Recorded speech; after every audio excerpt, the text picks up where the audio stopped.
Hi, this is Andrew Skirka.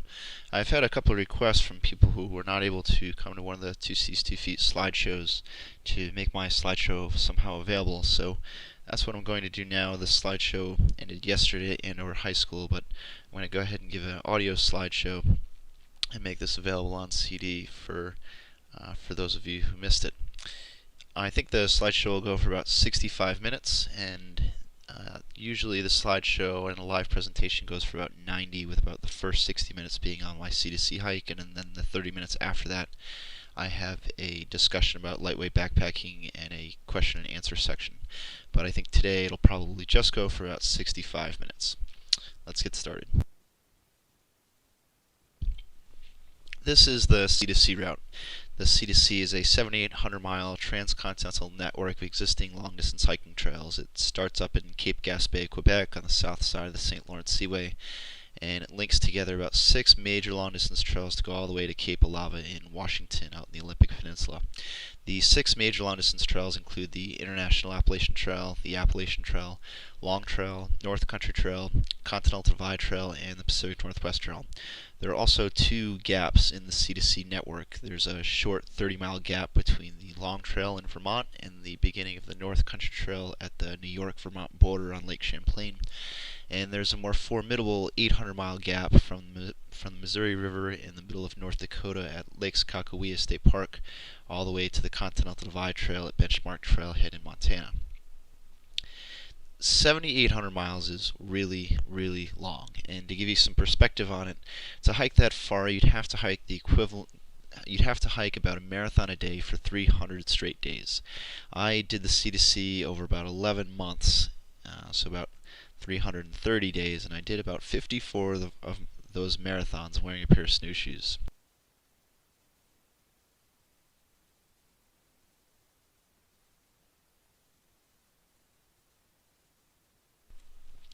The C2C is a very unique experience. In fact, I think it's safe to say that no one has ever had quite an experience like it. It kind of pulls some elements of 2 different types of walks, and the first type of walk is kind of a traditional coast-to-coast walk, kind of in the mold of Peter Jenkins. In a trek like this, you get on the back roads and you go see the country, and because you're going from sea to shining sea, you have this incredible amount of romance. And because you are going from coast to coast, you see just an absolutely spectacular diversity of landscapes. And over the course of your trip, you also meet lots of wonderful people, Americans of all different cultures and livelihoods and lifestyles. The other type of walk that the C2C pulls some elements from is your traditional long-distance wilderness walk. Because you're following existing long-distance trails the entire time, it's a backcountry experience where you're disappearing for 3, 4, 5 days in a row without crossing roads or seeing other human beings or going through towns, and you're also completely dependent on whatever you're carrying in your backpack. And at the same time, you get to see all these beautiful backcountry areas throughout the country. I first read about the C2C route in the February 2003 issue of Backpacker magazine, and at the time I had finished up the Appalachian Trail about 6 months earlier, and I was 12 months away from graduating from college. And I went to Duke University, and I double majored in economics and political science. And the very traditional and conventional career path for me and students like myself is to go into investment banking or consulting or go to law school after graduation. And I looked at all of those options, some of them actually pretty seriously. And then I read this article in Backpacker, and it was such an obvious decision as to what exactly I wanted to do after I graduated. I just could not find any passion about sitting in a cubicle for 8, 10, 12 hours a day, and instead all of my passions lied in this trail. There were a couple of things that really drew me in about the C2C route. The first thing was just the experience of it. I knew I'd be going through all these states I'd never been to before. I'd be meeting lots of people I never would have met otherwise, and I would be going through a lot of backcountry areas that were on my tick list, but I hadn't yet had the time to actually go see them. The other thing that really drew me in about the C2C was just the mere challenge of it. It was 7,800 miles on a route that no one had ever done before. In order to do it from coast to coast, I was going to have to hike through the winter. And I've always found that whenever I put myself up to these challenges, I learn a lot about myself. I've fortunately been endowed with some really incredible mental and physical capacities, and through these challenges I can figure out what I'm capable of doing. The timing for the C2C was pretty much perfect too. I had all the know-how to do something like the C2C, but I didn't have any of those things that seemed to come with age and maturity that would prevent me from doing them. So I didn't have a dog or a significant other, I hadn't started my career, I didn't have any big student loans and no mortgage payments. If I was going to do anything like the C2C, whether it was going to be join the Peace Corps or go travel abroad with a friend, I was at the ideal point of my life. And some other things worked with the timing too. I lined up some great sponsorships with Go Light and Montreal, and then I received a very generous grant from Balance Bar. So most of the product and financial support was there for me to do this hike. I think compared to some of the other outdoor sports or outdoor activities, that backpacking is very accessible. You don't need to be particularly athletic, you don't need to make a huge investment in your gear, and you don't need to go very far. There are places all over the country where you can go backpacking. But to take on something like the C2C, I needed to be well experienced in the outdoors. This was not a beginner's trail, not a trail for someone who just started backpacking. My first exposures to the outdoors were on family vacations up in Maine and New Hampshire, Vermont. I'm originally from Seekonk, Massachusetts, so towns like North Conway, New Hampshire were kind of a summer haven for the Skirka family. And I fell in love with the outdoors on these family vacations, which included day trips up to the summit of Mount Washington and weeks on an island in the middle of Maine. But I was never really able to do anything with this love for the outdoors because I was busy with being a track star in high school, and then I also didn't have quite the independence because I wasn't old enough yet. But as I started to get older, the outdoors became a much more central part of my life, and I suppose it started in high school when my friends and I started making annual summer trips up to the summit of Mount Washington.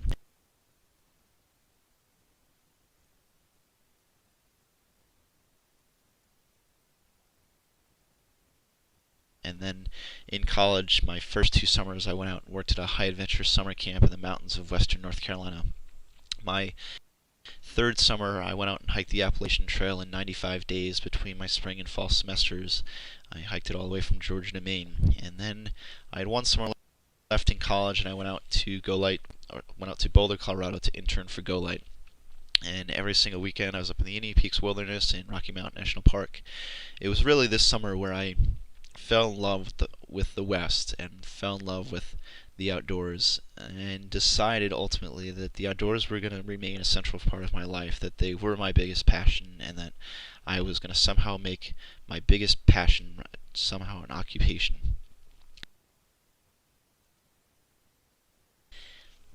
And then immediately before doing the C2C, I had a couple weeks off, so I decided to do the Colorado Trail, which is a 480-mile trail from Denver to Durango, right through the high country of Colorado. So by the time I started up in Gaspe, Quebec in August of 2004, I was pretty well qualified to take on something like the C2C, or about as qualified as you could possibly be for an endeavor of this sort. What you're seeing in this photo here is where the Appalachian mountain chain ends rather abruptly and dramatically at the Atlantic Ocean. The Appalachians are older than the Atlantic. They start down in central Alabama and they run continuously all the way to this point here. And Cape Gaspe is an extremely fitting place to either begin or start a journey because the Cape itself is such a definitive point. It probably sticks out to the Atlantic about 2 or 3 miles long. It's only about a half-mile wide.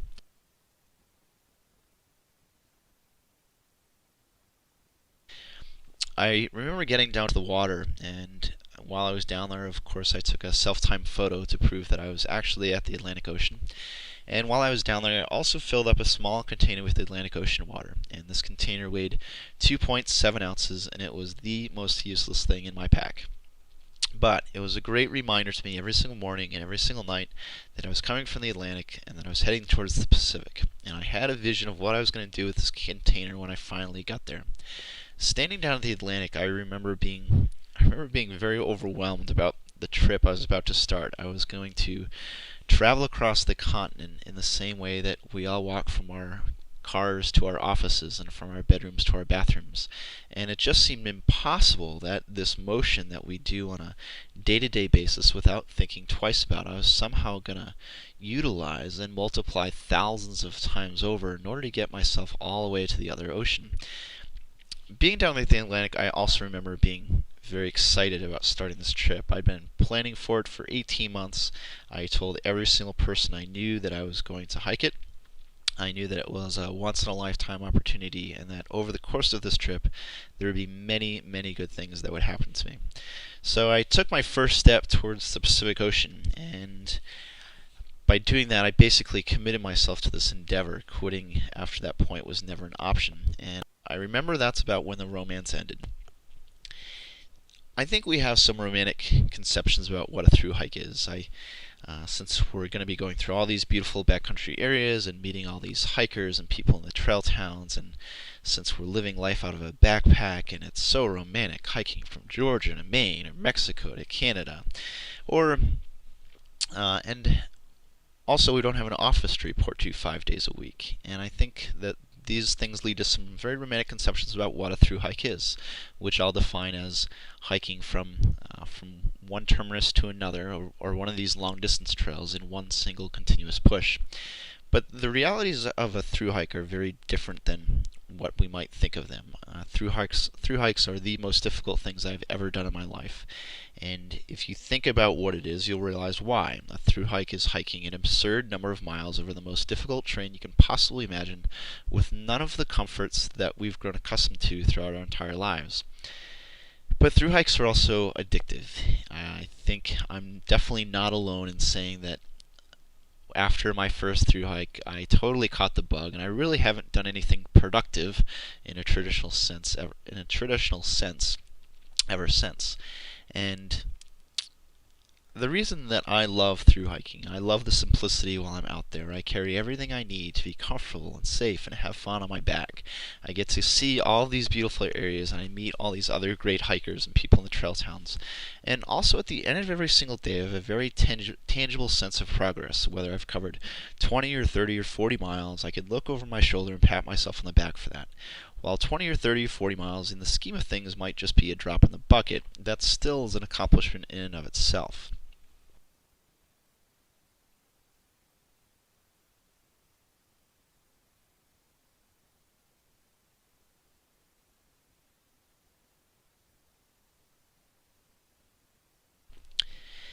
When I started up in Gaspe, I was following the International Appalachian Trail, which is the geological extension of the Appalachian Trail, and it runs about 700 miles through the spine of the Appalachian chain all the way down to Baxter State Park in Maine. And the first 400 miles of the International Appalachian Trail up in Quebec are the 400 most difficult miles of trail that I've ever hiked in my life. I would describe it as hiking in Maine or New Hampshire, but minus any of the things that make hiking easy there. And I don't think anyone would ever describe hiking in Maine or New Hampshire as easy, but compared to Quebec it almost is. And so they don't have, up in Quebec there are no such things as bog logs or bridges or rock staircases or switchbacks or erosion controls. I remember places on this trail where I was crossing swamps that were a quarter-mile wide, and I was following blazes that were painted on the trees, but just walking in the swamp knee-deep in black muck because there were no bog logs. And I also remember places where the trail that I was going up and down, or up or down, were so steep that the Trail Association had actually installed ropes so that I could lay myself up or down because they just had installed switchbacks.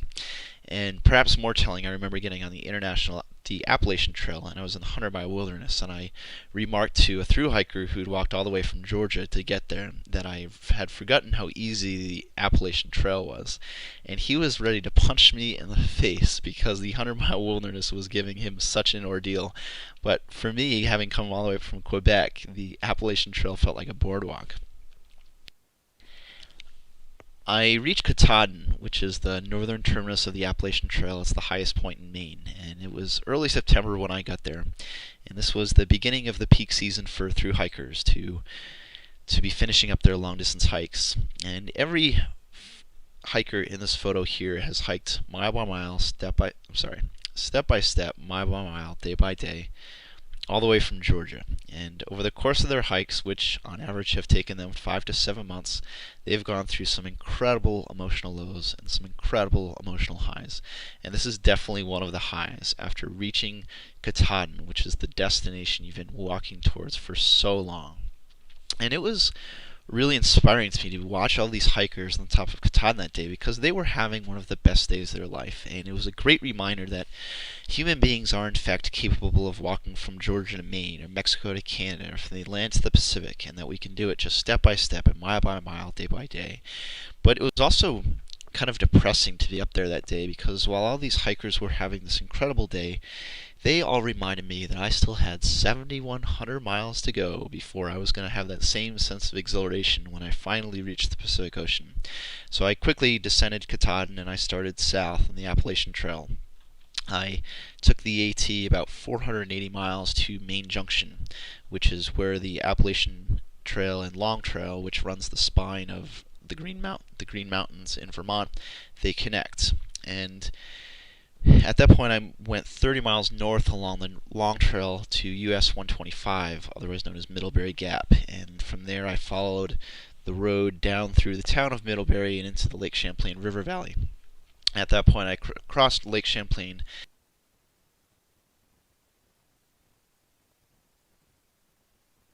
and entered New York.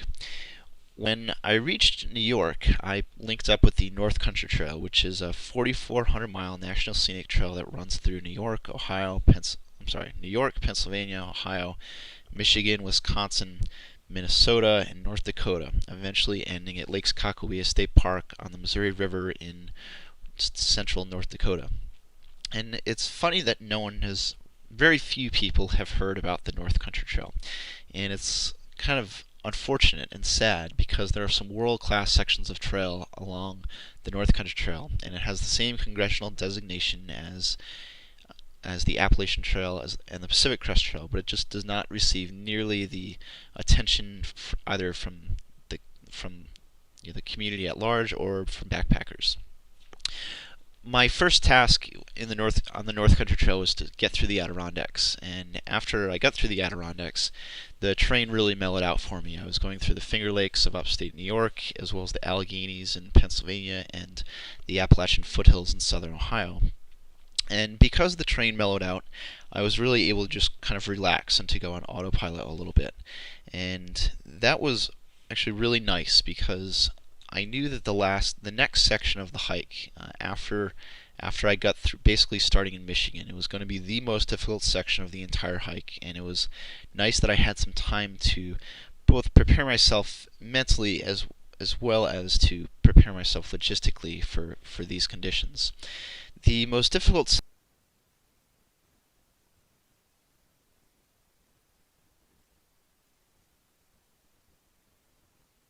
section of the hike was the winter, and on December 21st I reached Battle Creek, Michigan, home of Tony the Tiger, and I was heading north. I usually take a second here and explain why I started in August up in Gaspe with the intention of hiking through the winter. There are 3 characteristics about the CDC that make it really difficult to hike from end to end. It is really long. Even if you hike a marathon a day, you're still out there for 10 straight months. So regardless of where you are in the country, winter is going to catch you. The CDC is also really far north, so winter arrives early and it leaves really late. And it also runs horizontally. Both Gaspe, Quebec, and Cape Lava are above the 48th parallel. So unlike a traditional thru hike, say the Appalachian Trail, which is that green line on the right side of the screen, on the Appalachian Trail, the traditional strategy is to start in the south in the spring and move north with the warmer weather. On the C2C, I didn't have that option.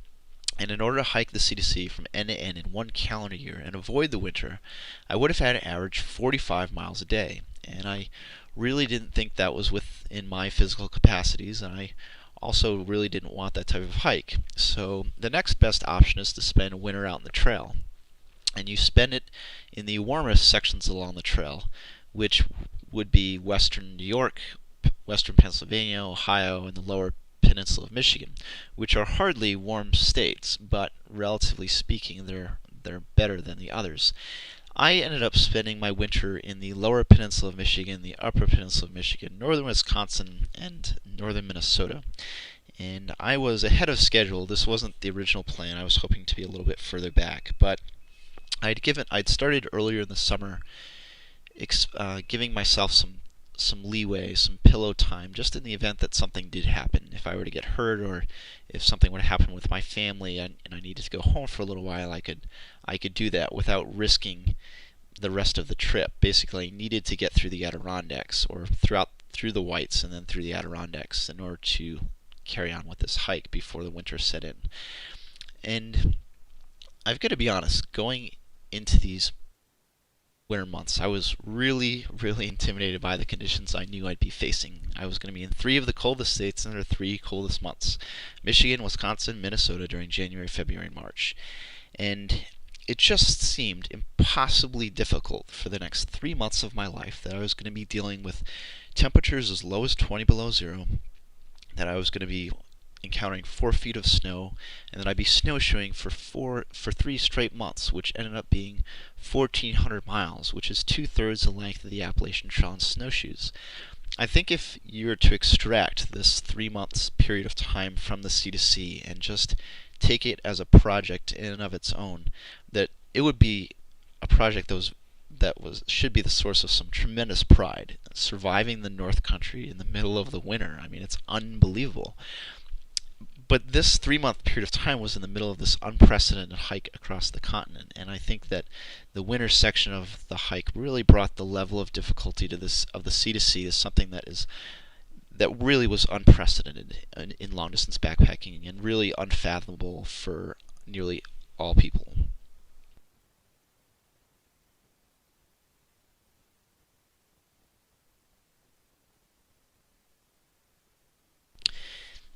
I wasn't really sure how I was going to get through these winter months. Like I said before, it just seemed impossibly difficult, and I really wasn't sure if I was going to get through them. Whereas in the warmer months, I'm really not all that concerned about whether I'm still going to be out on the trail tomorrow, or a week from now, or a month from now. But during the winter, I wasn't convinced that I would be. I thought that the winter might just beat me, and then I might run home and wait for the spring to warm things up a little bit. But I took the attitude that I knew that I could get through a day, and I figured that if I could just get through a day and then deal with tomorrow, then maybe I could get through this. And that's what I ended up doing, just taking things one day at a time. And it was similar to the attitude that I had back at the Atlantic Ocean, that it just seemed impossible that I was going to hike across the continent step by step, mile by mile, day by day. But I knew that I could take a step, and then I could do a day, and then I could put in, a mile. And if I had faith in the numbers, eventually I would get there. And during the winter, it was the same way. That if I just kept on taking days, that eventually the winter would be over and the spring would be on its way. And I have to say that it was a really desperate way to approach my life. I hope that I'll never have to do it again, although I would doubt that I would think that I probably will at some point or another have to take the same attitude. But I just found it was a very effective way at breaking down this huge challenge in very, very manageable portions. The other thing I needed to do going into the winter was to equip myself with the right gear. And during the warmer months, my pack weighs anywhere between 6 and 12 pounds, and I knew that the same benefits of a lightweight pack during the summer, namely greater comfort and greater safety and more fun, would translate over to the winter as well. I knew that if I was able to avoid carrying the traditional winter pack weight of 40, 50, 60, 70 pounds, that the winter months would just be much more enjoyable.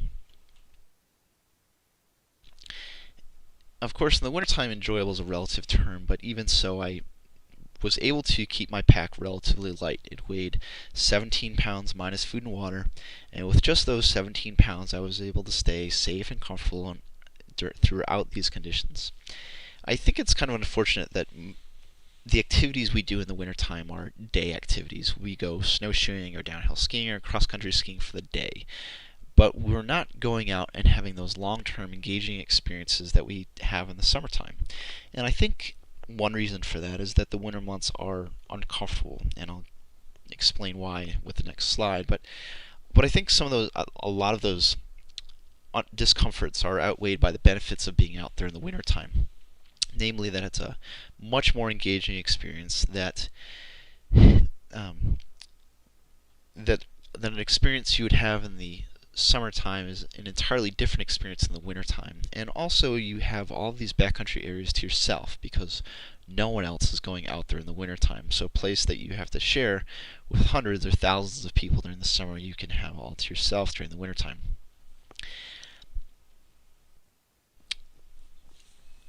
I think that spending a week or even a weekend out in the winter could be really fun and exhilarating, something really different. But I'll admit that spending 3 months out in these conditions really started to wear on me. And the things that probably got to me most included the short hours of daylight. In the beginning of January, I was looking at about 9 hours. So I was spending between 12 and 14 hours a night on my sleeping bag, in my sleeping bag. The daytime highs were typically between 15 and 25 degrees. The nighttime lows were usually between 5 and 15. So it was just constantly cold. There was never a break from it. And in retrospect, some of the other things that caused me issues just seem absurd to me now. I remember on most mornings, basically when it was probably about 5 degrees or colder, that my snots would freeze. And I didn't even know that it was possible for your snots to freeze before I got out there in the wintertime, but this just became kind of an accepted part of the winter experience, that I knew that my snots would freeze in the morning. And looking back at it, it just seems absolutely absurd that I would just deal with something like that without thinking twice about it. But that's what I ended up doing.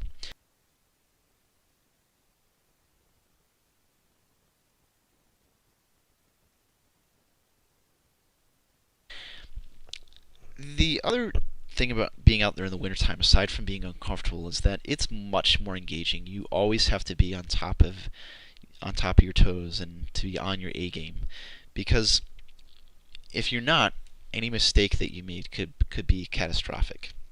So let me give you some examples. To stay hydrated in the warmer months, you find a water source and you purify the water and you drink. But during the winter, I was having to melt 2 liters of snow every night so I'd have water the next morning. I was having to sleep with my water every night. During the day, I had to keep it inside my pack to prevent it from freezing on an outside water bottle holder. And finding running water was always a huge problem. The North Country is not particularly featured. I would describe it as undulating and gentle hills. And in this photo here, there's a creek, of course, and there's 2 feet of ice and 2 feet of snow on top of it. So if I was able to find some place where there were some rapids that had created a hole in the ice and the snowpack, then I would get down into this hole and get some water. But the running water that I was finding was 33 or 34 degrees, and taking a big gulp of it would give me a cold headache. And other things that I had to really pay a lot of attention to in the wintertime included always trying to achieve a perfect equilibrium between generating body heat to stay warm, but never generating so much body heat that I would start to sweat. So I was constantly taking off layers and putting on layers, and increasing or decreasing my body outputs that I'd either warm up or cool down. And even the food items that I took with me in the wintertime had to be different than the ones that I took with me in the summertime. So something like chewy granola bars will turn rock solid in the wintertime, and they will break your teeth. And I actually learned this the hard way. In the beginning, back in early January, I took off for about 4 days, and I had about a day's worth of chewy granola bars in my pack, and I ended up having to warm them up in my underwear or my armpit in order so that I could consume them.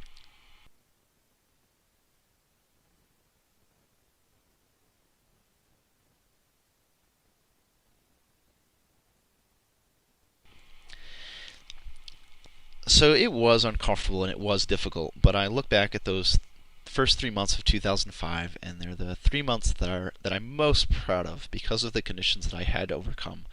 I think that whenever we put a lot of time and effort into something, the rewards on the opposite side are always bigger. And I also look back at those 3 months of 2005, and they're the 3 months that are most special to me because I was in places in the North Country in a season which few people have ever seen them in. In this photo here, this is Pictured Rocks National Lakeshore, which is on the south shore of Lake Superior in the Upper Peninsula of Michigan. And for 50 miles, I was following these high sandstone cliffs, and there's not another snowshoe track or ski trail the entire length of this trail. And this is quite different than during the summertime when you would be sharing this place with hundreds, maybe even thousands of other people.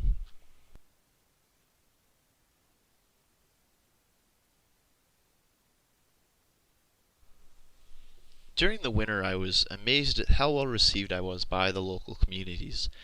I think the exceptional treatment up in the North Country had a lot to do with the exceptional environmental conditions, namely it being extremely cold and there being so much snow. And the people who live up there know how harsh their winters are. They really didn't want to hear about someone or see someone who's spending the winter outside.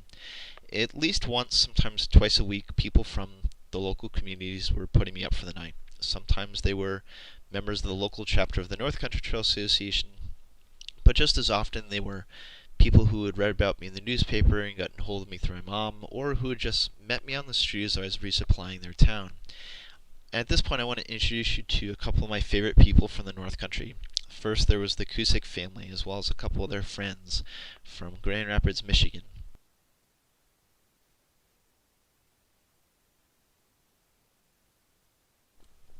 There was Bob and Irene Goodell. They're an adorable 85-year-old couple, and they've been married for 63 years, and they live together now about a mile from where they both grew up in a small town in the Upper Peninsula of Michigan. Then there was Ken Olkers from Silver Bay, Minnesota, and Ken drove 4 hours round trip to bring me angel food cake for my birthday. The treatment in the North Country was really exceptional, but it wasn't exclusive just to this part of the country. Literally from coast to coast, people had been putting me up for the night and introducing me to their families and feeding me and just taking care of me wherever I went. Before my hike, I really wasn't sure what to expect in this regard. I had actually figured that since about 95% of my time would be spent alone and in the woods, that a proportional amount of my memories would come from those times. But in retrospect, a disproportionate amount of my memories come from the people I met, and the people component of the hike was one of the most enjoyable and rewarding aspects of the entire thing. I was just continually amazed at how kind and generous and trusting people were. So a couple of my other favorites that I want you to introduce you to. There was Bill Miller from Nicktown, New Brunswick. He's a third-generation canoe craftsman who builds all of his canoes by hand.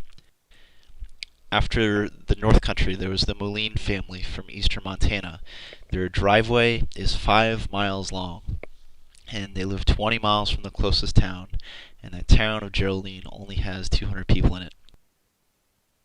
And then there was the Amoth family. They're just an absolutely beautiful Mennonite family from the Panhandle of Idaho, and I spent a good portion of the day with them. And right before I left, Chris's wife, Terry, comes out to the front porch and gives me a freshly baked batch of chocolate chip cookies. And there were probably about 2 dozen cookies in that bag, and I was expecting them to last to the next town, which was 4 or 5 days away. And the next morning at breakfast, I find myself eating my very last chocolate chip cookie, and getting angry with myself for not having made them. The winter portion of the hike ended for me on March 29th when I reached Ely, Minnesota, and I was really excited about the winter being over. It had really worn on me. The best analogy I could give would maybe to be a boxer who wins in the 10th round of a fight. And while I was victorious, I really got beat up as well, and my competitor, the winter, just had to earn the utmost respect from me. I described a little bit before about what the conditions that I was facing, but I think to know, and those conditions sound very difficult, but I think to actually experience them firsthand for that long just brings your level of understanding to something that's entirely different. So I was really excited about reaching Ely and getting on with the spring, and I decided to kind of mark the end of the winter to mark my victory by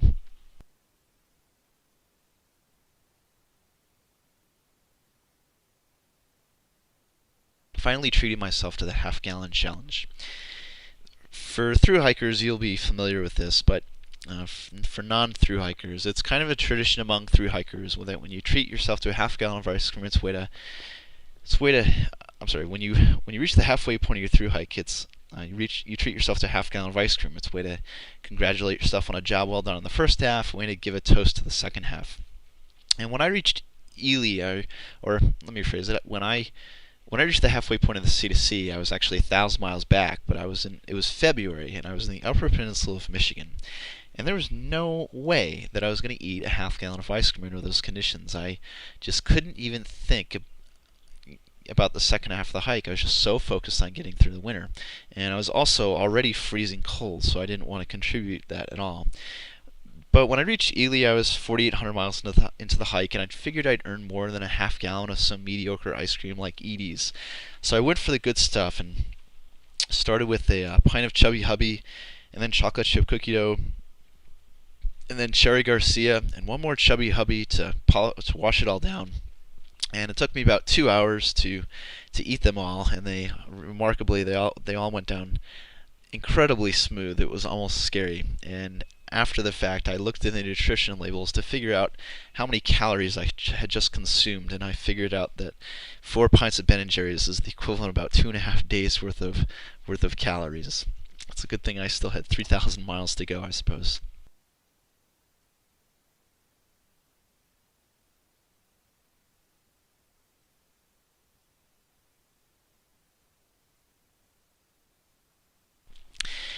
During the winter, snowmobilers invade the North Country, and you really can't go anywhere in these states without running to snowmobilers. They're at the bars, gas stations, restaurants, motels.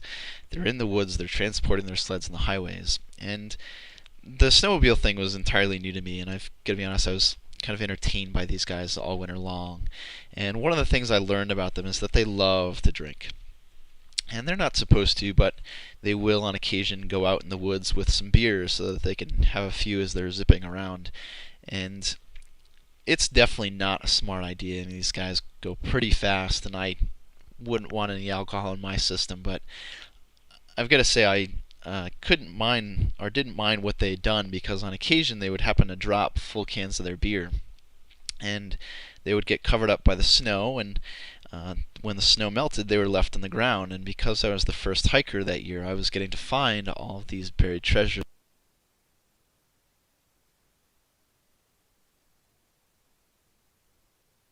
that they left behind for me.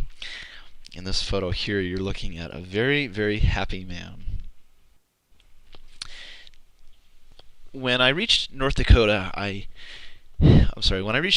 the farmers were soon out in their fields putting their seed and their fertilizer down because it was the springtime. And there were all of these adorable calves out in the pastures as well, because it was calving season. The farming and ranching thing was entirely new for me, and I decided that I was going to try to learn everything I could about farming and ranching, just so it gave me a lot more context as I was crossing this part of the country. So, for example, I wanted to know how many horsepower are in that John Deere tractor, and how many acres they could seed with that 60-foot air seeder.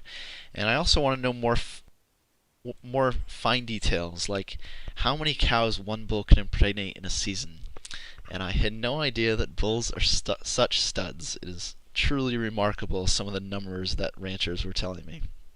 Over the course of this trip, I learned a lot of things that seem like common knowledge or common sense if you're from anywhere else in the country. And my favorite story is when I learned what a combine is. For those of you who are not familiar with what a combine is, it's an absolutely critical piece of farm machinery. It's necessary for the farmer to harvest their crops. And the combine in this photo is a corn combine. You can tell based on the head attachment. But there are also soy combines and wheat combines, and I think there are probably other types of combines as well. And basically the way it works is that the farmer drives over his crops, basically just stalks of corn, and the corn gets sucked into that, or the full stalks get sucked into that hole just above those points in the front there, and then through some almost magical process, the machine strips kernels off of the cob by shucking it, and throws all the throws all the stuff out in the back and holds onto the corn, and then the farmer will then drive over to his truck or his tractor and dump all of the kernels out. And I really had no idea what a combine was the first time I saw one. I'm originally from Massachusetts, and I don't think, maybe there are a couple of combines in Massachusetts, but there aren't many for sure. And so I knew that this piece of farm machinery had to be really important, though, because every single farmer had one. And they're also huge. They looked very expensive. So I finally got courageous enough to ask this woman what these big machines were that were sitting in all the farmers' barns. I told her that there was a cab where the farmer sits, and then below the cab is this row of cones that are reminiscent of Madonna's outfits in the early 1990s, is the way that I actually described them.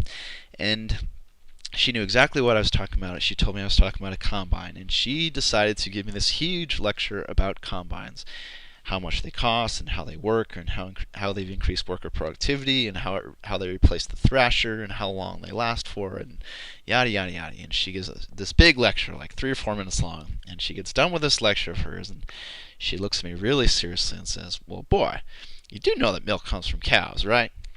So I think with that question, I just reinforced every stereotype that people have of everyone from Massachusetts being out of touch with the rest of the country. When I reached the Missouri River in the middle of North Dakota, I came to the end of the western terminus of the North Country Trail, which I've been following all the way from North Dakota, or from New York. And at that point, I was faced with the second trailless gap in the C2C network. And this is the more formidable of the two gaps, and taking on this gap represented the single biggest planning challenge for me to complete the C2C. Although in general, planning for the C2C was a huge undertaking. I actually spent more months planning for it than I spent hiking it. And the most difficult tasks that I had was finding all of the information I would need to hike this network of trails.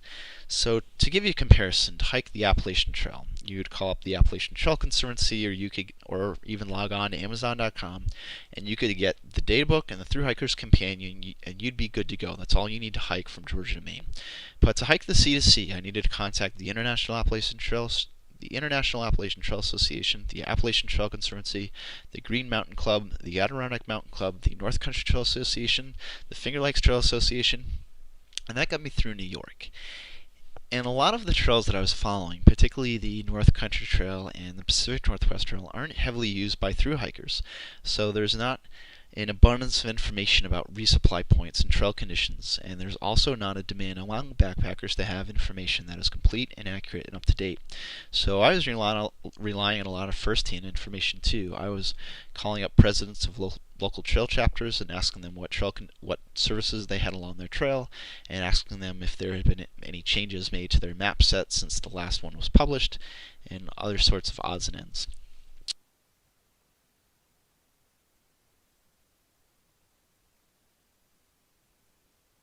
But the gap across western North Dakota and eastern Montana was what consumed a lot of my time, because there was no trail and no even obvious route across this part of the country. So I started this process by sitting down with AAA maps and saying, well, if I'm going to hike from here to here, what do I want to see along the way? And I wanted to put together a route that would really get me off the beaten path, that would go expose me to this part of the country. I didn't want to just take a paved highway across, and I was hoping to put together a route not only that I would enjoy, but maybe that one day could serve as the basis for something like a North Dakota-Montana trail, or a Lewis and Clark hiking trail, or this looks like the most likely scenario, will be a western extension of the North Country Trail all the way to the Continental Divide. And in order for my route to be the basis for an official route, I knew that it had to rely mostly on public land, because easements, or because right-of-ways on public land, are much easier to obtain than on private property. So the route I put together ended up being about 800 miles long, and about 50 miles was on paved surfaces, 200 miles was on gravel roads, and the rest was all on ranching roads or hiking trails or was cross-country. From the Missouri River, I moved west actually a little bit south too, down to the town of Medora. At that point, I entered the Theodore Roosevelt National Park, the south unit of it, and I followed the Matahay Trail, which is a 100-mile trail all the way through the Badlands up to the north unit of the park. And once I get to the north unit, I started to go across country through the Little Missouri Grasslands, which is a roadless, fenceless pasture land, and that took me into Montana.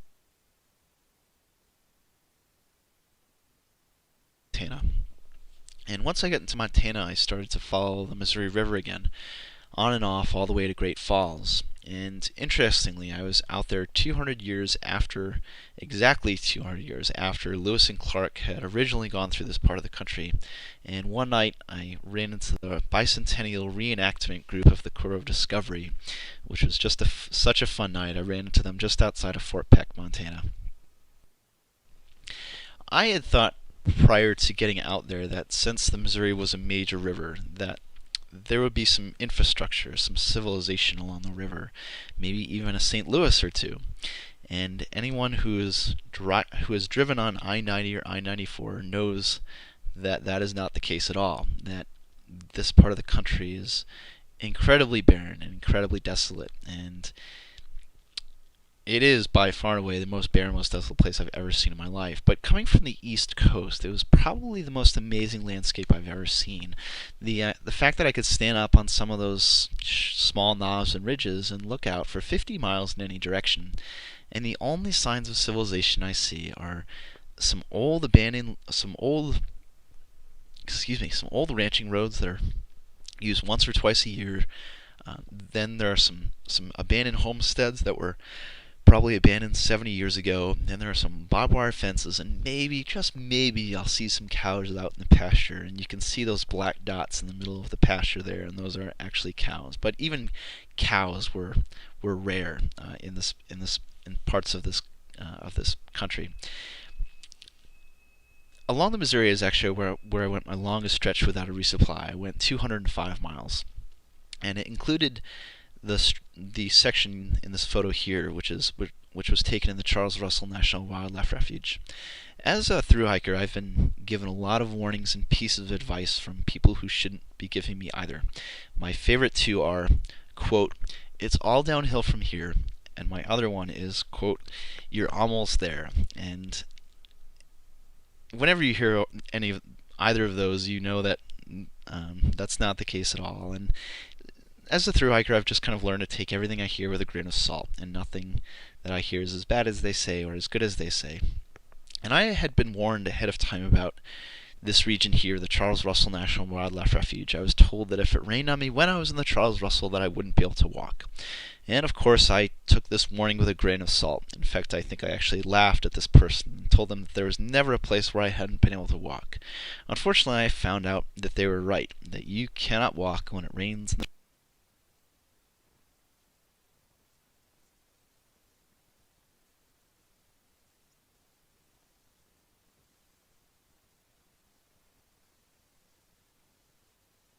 Charles Russell.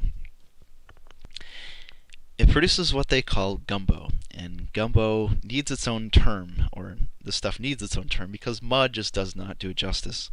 And I took this photo about a mile into my day, and at this point I remember just kind of throwing my hands up in the air and laughing about the entire situation.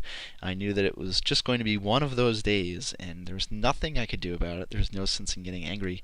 And I've also spent enough time in the backcountry now to know that it's days like this in which I am going through an incredible amount of misery and discomfort that somehow a day later, a week later, a year later, I will be able to look back at it and laugh about this entire story. And I think whenever we have these sorts of stories, they were always, you never really wanted to live through them, but the fact that you did makes them great material for telling around the campfire at night.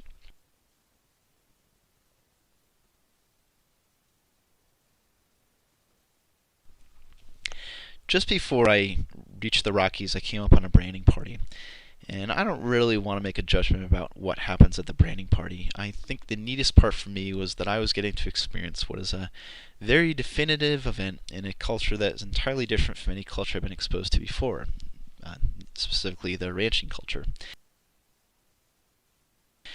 Branding parties are held every single spring to identify all the newborn calves, and everyone who goes to the branding party is given a responsibility. So some people do the roping, other people do the wrestling, other people do inoculations and ear tags, other people do the branding, and a fortunate few get to do the castrations, which, for those of you who aren't familiar with that term, is the equivalent of fixing your male dog. And everything is really cool about the branding party, so long as your responsibility is not the one that Billy had. Because Billy's responsibility at this branding party was to carry the nut buckets. I love this slide. So if you look closely, you'll actually see that he's delighted at the fact that he gets to carry the nut bucket. In a way, it's almost a status symbol among the 10 to 12-year-olds, because truthfully the nut bucket is a rather important part of the day. After the branding party, they go back to the ranch and they have themselves a huge feast, and the delicacy is Rocky Mountain oysters. And I was told a couple of things about Rocky Mountain oysters. I've been told that they taste like chicken. I've been told that if you put enough beers in you and deep fry anything enough, that it's all good. But that still wasn't enough to sway me, and when I was asked if I would like to join them for the feast, I declined and said that I still had 1,400 miles to go.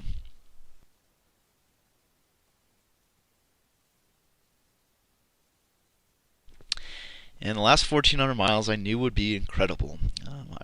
I'd been looking forward to this last stretch since the day I started, because I knew that the last 1,400 miles of the hike would probably be the crown jewel of the experience. If there's ever going to be a 1,400 mile stretch of trail that I was going to do again, it'd probably be this one. I'd be starting this stretch in the Bob Marshall Wilderness, and in this photo here you're seeing the North Wall, which is an overthrust zone south of Glacier National Park. And then I would move north along the Continental Divide Trail up into Glacier National Park. And once I got to the north part of the park, I would link up with the Pacific Northwest Trail, which is an awesome 1,150-mile trail that goes from Glacier to the Olympics. It starts by going through the Purcell Range in northwestern Montana. Once I get into Idaho, I would be going through the Selkirks. And then things would really start to get fun when I'd enter Washington. And at that point, I was able to go through the Pasayten Wilderness, where there's a 122-mile stretch of trail without a road crossing. This is the third largest wilderness area in the United States. I would cross Ross Lake, and I would get up into North Cascades National Park, and then I would be finishing up my hike in the Olympics. I think these pictures do this part of the country justice. This is an absolutely spectacular, absolutely marvelous part of the country, and every ounce of excitement I had about starting it was, I think, very well deserved. Although I've got to be a little honest with you, I was intimidated or a little nervous about starting this section too. For the first time in my life, I was going to be traveling in grizzly country, and it is nerve-wracking to be in grizzly country because you're not on top of the food chain. And you have to take precautions when you're there. You can't camp where you cook, you have to hang your food, you have to make noise as you're walking on the trail, and you have to carry a big can of pepper spray. But it's also really neat to be in grizzly country. The fact that grizzly bears are there and the numbers that they are is kind of a testament to the health of this ecosystem. And it's neat to be in a place that's as wild as it's ever been, where man has not made a lasting impact. And there are very few places in the country, and increasingly in the world, where you can say that's actually the case. And you'll only find grizzly bears in the United States from Yellowstone, or the greater Yellowstone ecosystem, north up into Glacier National Park, and then up into Canada and Alaska. You'll also find them in some parts of Idaho and maybe some parts of Washington as well. I was fortunate enough to see 3 grizzly bears while I was in this part of the country, and I was also seeing evidence of them all over the place. Quick little story here. Back when I was in Theodore Roosevelt National Park in western North Dakota, it was May, and I realized that I had to get my mom a Mother's Day gift. And I really wasn't sure what I was going to send her, because there aren't really any jewelry shops in western North Dakota, so I decided that I was going to send her something home that was somehow symbolic of western North Dakota. So I came across some bison hair, and was like, well, maybe this will work. So I put it in a Ziploc bag and shipped it home. And the next time I talked to my mom, she was ecstatic about the fact that I got her bison hair for Mother's Day. And I took that as a clue that I should probably work on my Mother's Day gifts going forward. But a month later, it's now June, and I'm in grizzly country, and I realized that I had to find my father a gift for Father's Day. And I figured that since my mom was so excited about her very regionalized gift, that I would find a very regionalized gift for my father as well. So I came up with the perfect idea.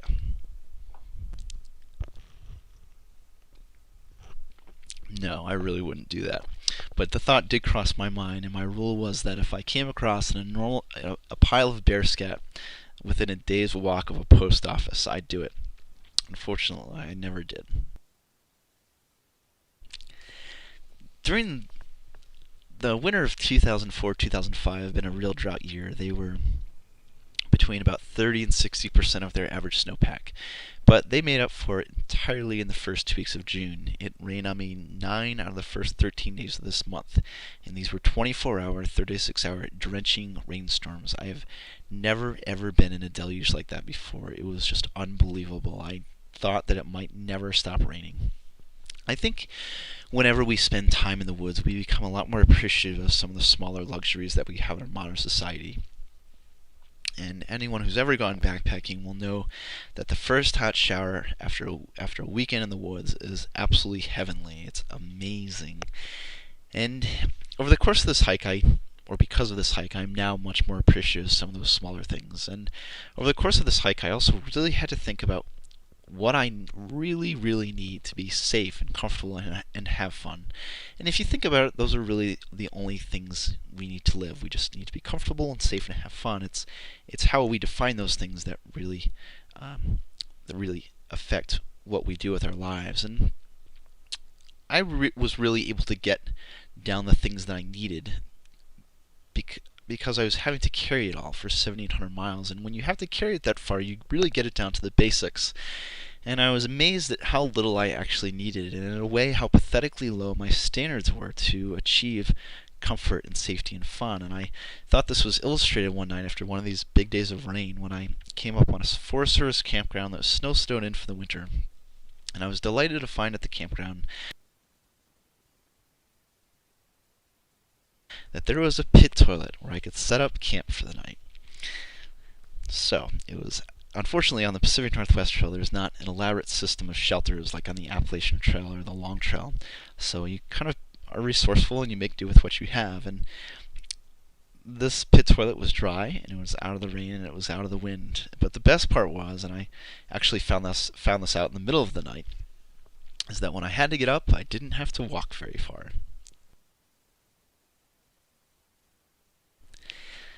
Another one of these big days of rain happened when I was up in the Selkirk Crest in Idaho, and this became the most epic day of the entire hike, because every single backcountry skill that I had ever learned over the course of the C2C, or the Colorado Trail, the Appalachian Trail, and all those weekends in between were put to the test on this particular day. I started my morning down the Kootenai River Valley at about 1,800 feet, and the first thing I needed to do was to ascend 5,400 feet to the top of the Selkirk Crest.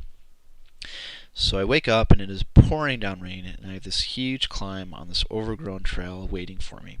And just to mess with my morale a little bit, I'd also been visited that night by a squirrel. And the squirrel decided to chew apart the grips of my trekking poles, to chew apart my visor, to chew a hole in the waterproof stow sack for my sleeping bag, and even went so far as to chew a hole in the armpit of my wind shirt as I was sleeping in it.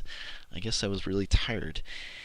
So I packed up my stuff, not at all happy about the way that this morning had begun, and I got on my way. And I made it up to the top of the Selkirk Crest, and to find that the rain up there was actually snow, which I was thankful about, because at those temperatures it is so much better for it to be snowing than it is for it to be raining. Some of the most difficult days I've ever had in the backcountry have been when it's in the 30s and it's raining, because at that point you're cold and you're wet. It's so much better if it's 10 degrees colder and snowing, because you can stay dry when it's snowing, so you're only cold.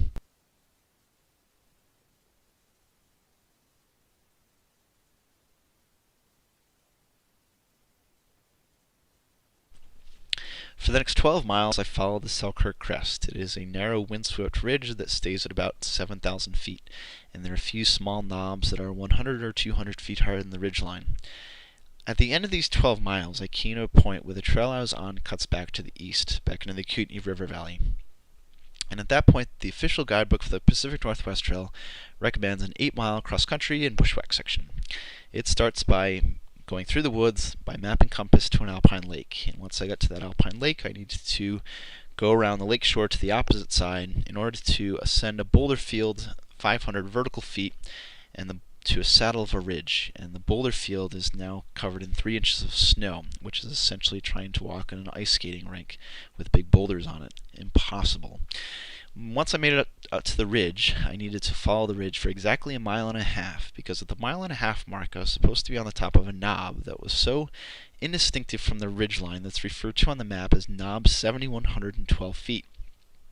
And from that knob, I needed to take a compass bearing of 225 degrees down to a pass that was 1,000 feet below me, 1 mile away, and that because I'm in a blizzard I couldn't see.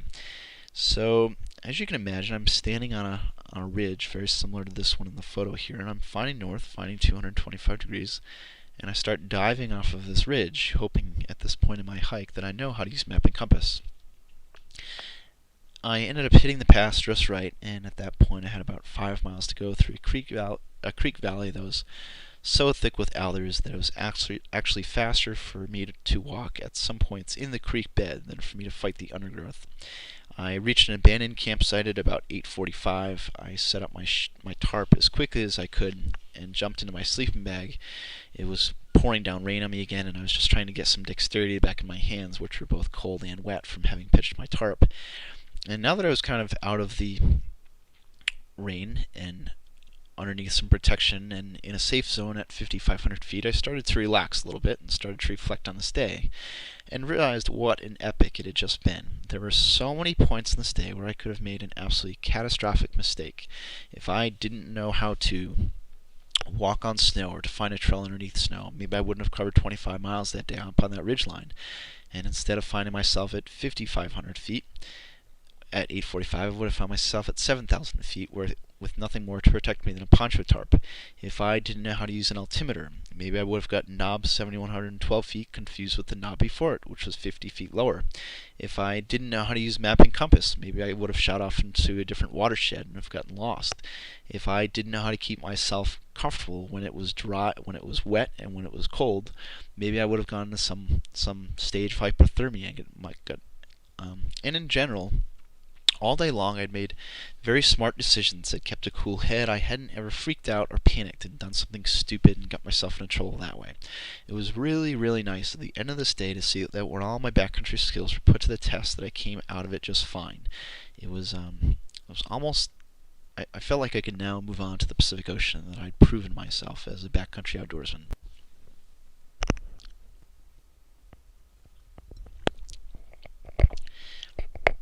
The Selkirk Crest is definitely the most difficult stretch along the Pacific Northwest Trail, but in general, the Pacific Northwest Trail is a very remote, very difficult, very rugged trail. 7 of my 11 restocks on this trail were over 100 miles apart, with the longest one being 186. But out of all the trails that I followed, it was probably my most favorite, because it goes through absolutely spectacular backcountry areas day after day. And because it was so remote, it also really gave me a chance to kind of decompress a little bit. I had been on the trail for 10 months, and I'd be finishing up my hike in another couple weeks, and without an appropriate chance to reflect on what this experience had been, it was going to be a pretty abrupt re-entry into civilization. It gave me a time to just kind of think about where my life was going now that the trip was almost over. And I also had a lot of fun when I was on the Pacific Northwest Trail. It was always keeping me on my toes and keeping me engaged. There are many sections along this trail in which you're having to do bushwhacking and cross-country walking. There are many places where you're having to follow trails that haven't been maintained in 20 or 30 years, and there are also many sections on this trail where you feel like you're on a scavenger hunt. I remember one day in particular where the guidebook instructed me to walk about 6 miles to a meadow, and at this meadow the trail would disappear. So it instructed me then to look in the far left-hand corner of the meadow for, quote, a 4-foot-high trunk with a duff of green moss on it. And I always read the guidebook chapters and the maps and look over my maps the night before so that I know what I'm getting into when I get there the next day. And the night before I was just freaking out after reading about this 4-foot-high trunk with a duff of green moss on it, thinking, how can this guidebook author possibly believe that this duff of green moss is still going to be there 7 years later after the guidebook was written? But sure enough, I got to the meadow, looked in the far left-hand corner, and found this 4-foot-high trunk. And then there are some other directions involved with this in the same area, and it ended up the last clue was to find a 2-foot-high rock on an old abandoned logging road that had a blue dot painted on it. And from that blue dot rock, I needed to, he calls it the blue dot rock. I needed to look to my left, and I would pick up the trail. The Olympics probably were my most favorite, if not my most favorite, definitely one of my favorites. And the reason, and I might be a little bit biased towards the Olympics because it was the last section of the hike, but looking back at the Olympics are absolutely magnificent. And the thing I probably loved most about the Olympics is that in a very short period of time, I was able to come across a huge number of ecosystems. So in this photo here, I'd be walking along these high alpine ridges, and the trail that I was going to be on in about 5 or 10 minutes after taking this picture is on the right side. You can kind of see that trail that's cut into that slope there. And while I'm walking on these alpine ridges, I'm smelling beautiful wildflowers, and I'm looking across the way at the glaciers on the top of Mount Olympus.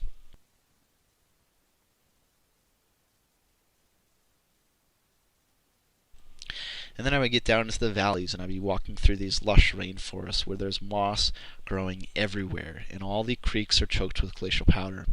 And then I'd also be coming up on these huge Douglas fir, red cedar, and spruce trees.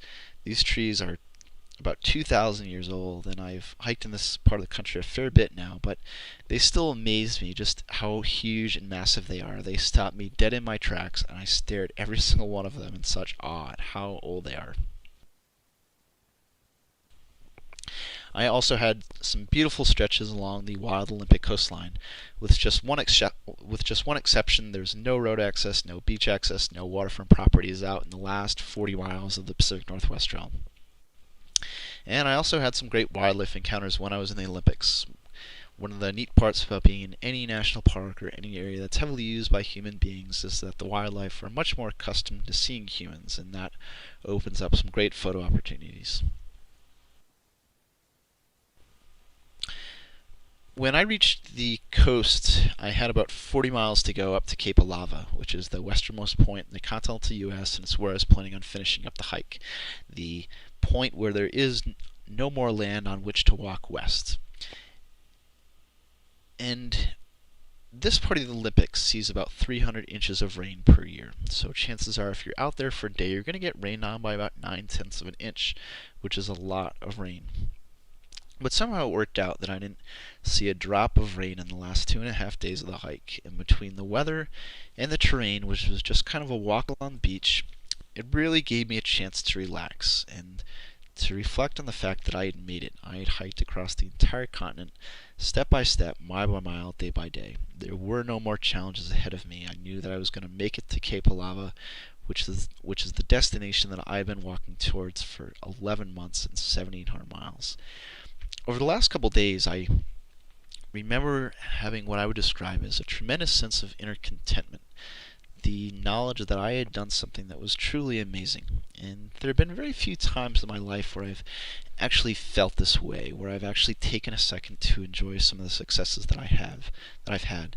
I've always been trying to up the ante and push the envelope and do bigger and better things, but this was one of the notable exceptions where I sat back and I just kind of relished in the success of having done something of such significant magnitude.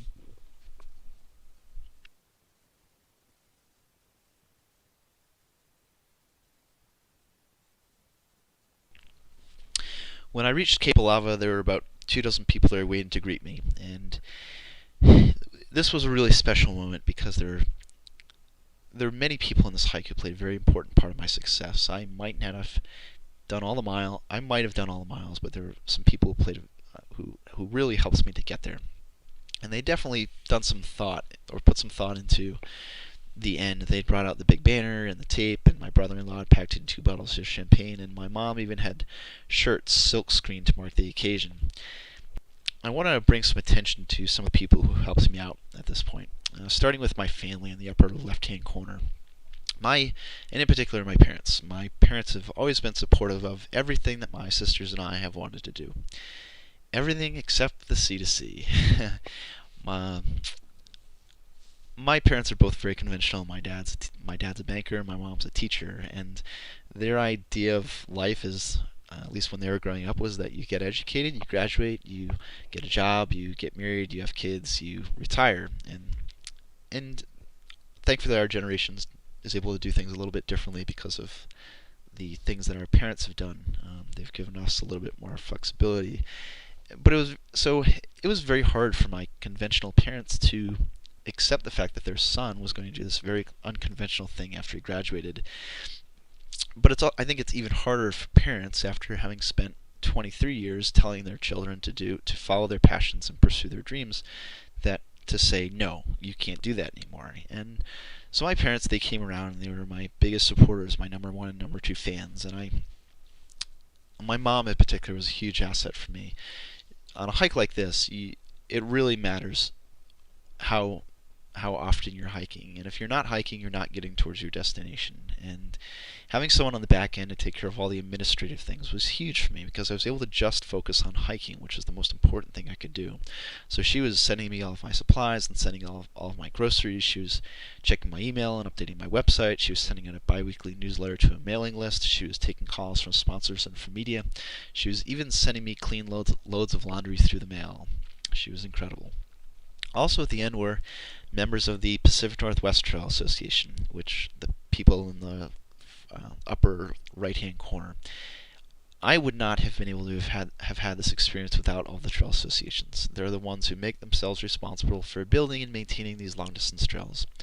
And it's pretty incredible when you think about it, that these organizations, which are heavily dependent on volunteer labor and heavily dependent on private fundraising, have been able to build continuous foot trails from Georgia to Maine and from Mexico to Canada. Eventually we'll have one from the Atlantic to the Pacific Ocean. And these groups have allowed tens of thousands of people to have lifetime experiences, including myself, and I could not thank them enough for all of the work that they had done to allow me and others to do these long-distance hikes. Also at the end were Kim and Dimitri Kupinis, who are in the bottom left-hand corner. Kim and Coop are the co-owners and co-founders of GoLite, and I started with Kim and Coop as an intern back in the summer of 2003.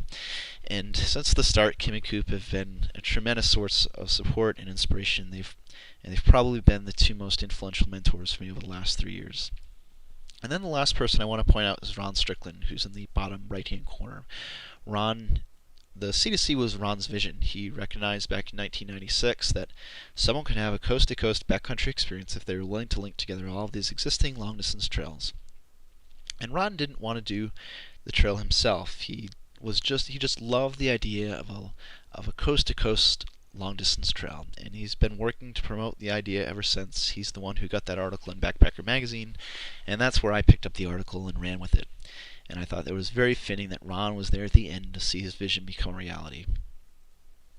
I mentioned back when I was at the Atlantic that I had filled up a small container with Atlantic Ocean water, and I had a vision of what I was going to do with that container when I finally reached the Pacific Ocean. And I think in an undertaking like this, it's really important to have a vision.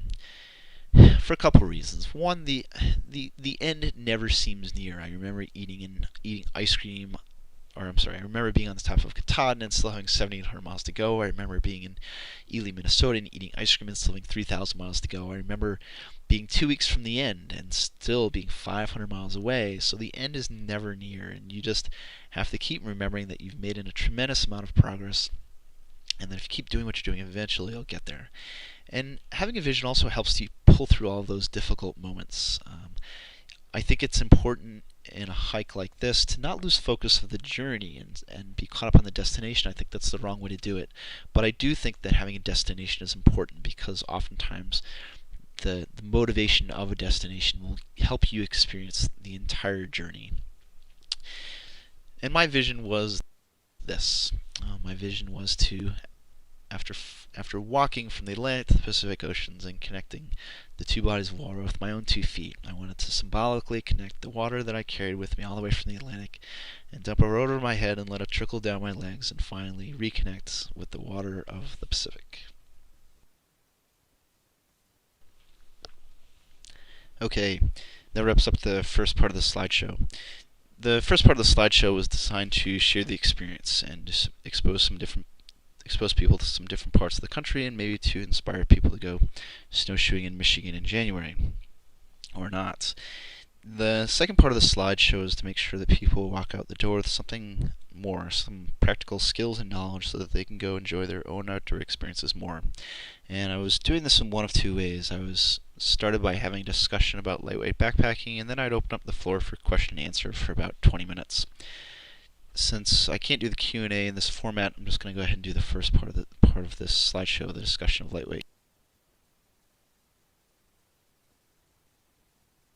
gear. Using this slide, I present people with a scenario. I ask them, suppose I was giving a slideshow in Peterborough, New Hampshire. I would ask them, or tell them that this summer they were going on a backpacking trip, 2 days, 2 nights up in the Presidentials, and I would ask them what the weight of their pack was going to be minus food and water. And the ranges I'd heard anywhere from about 10 up to about 50, so quite a range. I think that while the pack weights were definitely heavy, I'd say the average was still 25 or 30. I think the pack weights were even a little bit skewed on the lower side because of how the tour was being marketed. It was being marketed by GoLite, as well as Backpacking Light and Montrail, which are companies that are known for their lightweight apparel and gear. After getting some feedback and knowing who exactly I was talking to, I usually launch my own little talk about what lightweight backpacking did for me on my trip. And having a lightweight pack played some really important roles in my hike. It allowed me to hike a very long distance in a very short period of time. I averaged 23 miles a day for 11 straight months. If I hadn't been able to walk that fast, I might not have reached the Pacific Ocean in time.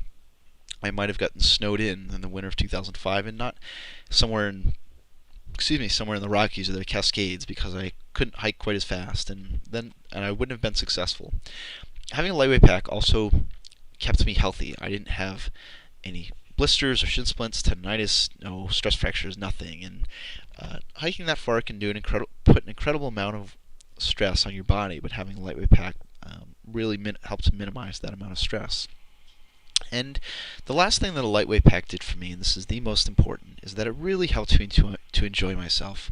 I do not go light for the sake of going light. I go light to maximize my outdoor experiences, and for me that means, and these are the 3 key words I've repeated several times, comfort and safety and fun. And I interpret fun as seeing the most amount of wilderness in the limited amount of time that I have to go see them in, be that a weekend, or a week, or 11 months.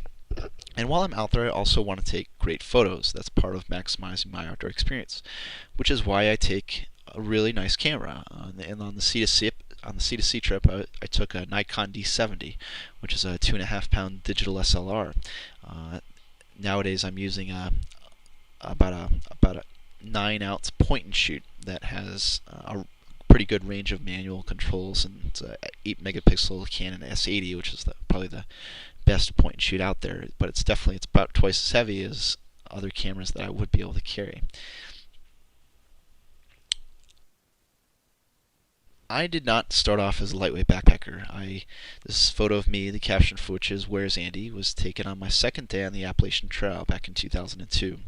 And I really didn't have any idea what I was doing when I got on the Appalachian Trail. I'd spent a lot of time in the woods, but backpacking, and long-distance backpacking in particular, is very different. And the only idea that I really had when I got to the Atlantic Ocean, when I when I began the Appalachian Trail was a very romantic one. I was planning on hiking from Georgia to Maine, and I also had an idea about what a backpacker is supposed to look like. And every image that I'd ever seen of a backpacker, be it in Backpacker magazine or in a mail order catalog or adorning the walls in an Outfitters and a poster, or in an advertisement for a backpacking company, or hiking in the presidentials in the summertime, told me that whenever I went backpacking, I needed to be wearing a huge pack, ideally with stuff lashed to the outside, because then I'd look much cooler.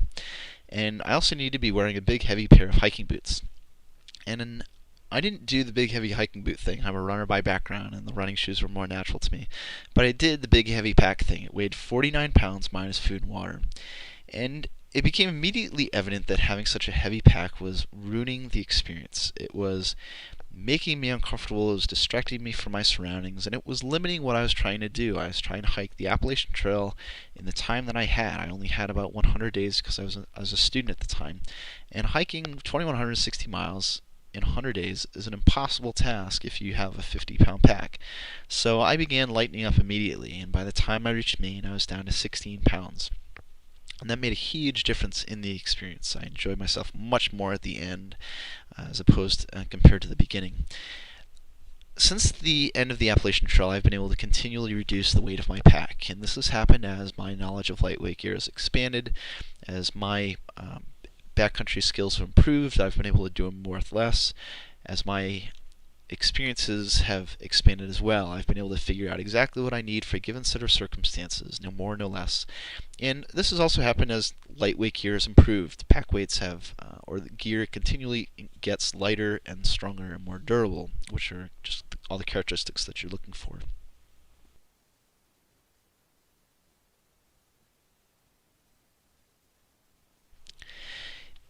And as a quick example, back on this road tour, I was in Charlottesville, Virginia for a slideshow, and I was given 48 hours off, and I decided I was going to go hike up in the Shenandoah National Park. So I took off for the weekend with a 6-pound pack, even though I knew it was going to get down to 8 degrees on Sunday morning. And I ended up seeing 93 miles of Shenandoah National Park in 48 hours.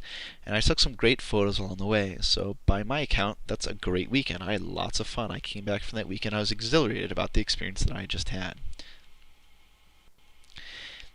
This is the summary of why you want to go light, and I don't want to spend a bunch of time regurgitating the entire argument. If you're interested, I'm sure you can find the reasons why online. Go to golight.com or backpackinglight.com. I think at this point in the game, most people know that going light is the right way to go into the outdoors. But I think where most people struggle is that they don't know how to lighten up.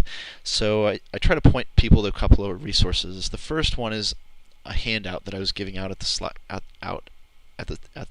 slideshows, and it's called 7 Steps to Enlightenment. And I wrote it up, and there's a lot of advice and a lot of good tips and pieces of information, and I think you can definitely still get a copy of it on my website, andrewskrka.com. You might be able to still find a copy of it at golight.com. And I'd also point you to 2 other places. The first place is an online magazine called Backpacking Light, and the address is backpackinglight.com, and that is the authoritative resource on lightweight backpacking. You can learn a lot of information on that website. It's also a very active community where if you need help lightening up, go enter the forums and people will certainly help you. And the other thing that I refer you to is a book. It's called Lightweight Backpacking and Camping. It's written by the editors at Backpacking Light magazine. The chief editor was Ryan Jordan, and the book is designed for beginners, intermediate, advanced backpackers. There's layers of information in there where people who've never gone lightweight backpacking before will understand a lot of it. But there's also lots of detailed information that advanced backpackers will appreciate. And the writers of Lightweight Backpacking and Camping have an understanding of this topic that's above and beyond really anyone else. It's really incredible, and it's reflected in the book. In this book, there are also chapters dedicated to families with young children, to women, and there are also some really neat chapters on tarp camping in inclement weather and on winter backpacking as well.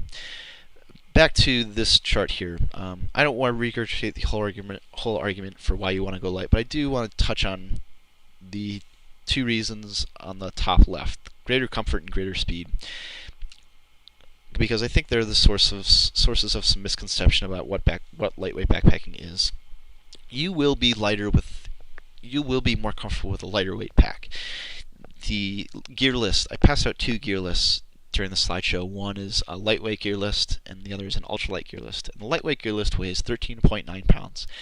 And I would give that gear list to my little sister, Christine, and tell her to go have fun for the weekend, because I would feel comfortable that everything that's in there would keep her comfortable and safe for the weekend. So if you can get away with carrying just 13.9 pounds, there's really no reason to still be carrying 25 or 35 or 45 pounds. You're just making the experience unnecessarily difficult for yourself.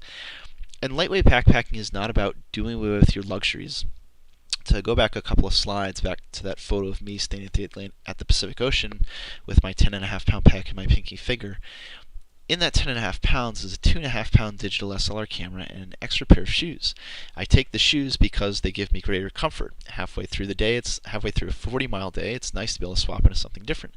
And I take the 2.5 pound camera because I'm an avid photographer and I enjoy taking great photos. In a sense, 2/5 of my 10.5 pound pack are luxury items. So certainly lightweight backpacking is not about doing away with your luxuries. The other big benefit of lightening up is just being able to go faster. By expending no extra effort at all, you will walk faster with a lighter weight pack. And I'm talking about the difference between walking at 2 miles an hour and 2.5 miles an hour, or 1.5 miles an hour and 2 miles an hour. I'm not talking about the difference between walking through the woods at your normal pace versus running through the woods at 50 miles an hour and not smelling the roses. Because you're able to walk faster, you are able to see more wilderness in less time. And I know that many people have work commitments and family commitments and aren't able to go backpacking as much as they want. So this is a great way for them to consolidate the experiences and still have them exhilarating, but do them in an amount of time that they have available. And because of a lightweight pack, you're oftentimes fresher at the end of the day, which allows you to hike more hours in the day. Maybe instead of putting in a 6-hour day, you can put in an 8-hour day or a 10-hour day or 12-hour day. I typically go for 12 to 15. And if you just do the math on it, an extra 2 or 3 hours of hiking at, say, 2 miles an hour, you're looking at an extra 6 miles a day, suppose, and that's 12 miles in a weekend. That makes a huge difference in the experience. It just makes it much more exhilarating and allows you to see more in a much less period of time. At this point, I usually open up the floor for Q&A, but since this format is not conducive to that, I'm going to go ahead and just wrap things up. Up on my website, andrewskurka.com, there are more pictures from the Appalachian Trail, the Colorado Trail, and the C2C that were not included in this slideshow here. Also up on my website, there's a lot of information about gear, nutrition, and training. And I field a lot of questions over and over about these subjects, so I decided to make the information as available as possible and just post it up there. You're more than free to check it out, and if you have any additional questions, also feel free to email me at my email address, which is askurka@comcast.net. And one more thing about my website, it's kind of the depository for all of my trips. So I have a number of hikes planned for the remainder of 2006 and into 2007 and maybe even 2008. Of course, that's on the condition that my passion remains hiking and that that nothing changes there. And then the last thing, usually I ask people to fill out an online survey, which is the website is there, but since and that was a way for us just to get some feedback about the tour and whether it was successful in meeting its objectives. I'm going to go ahead and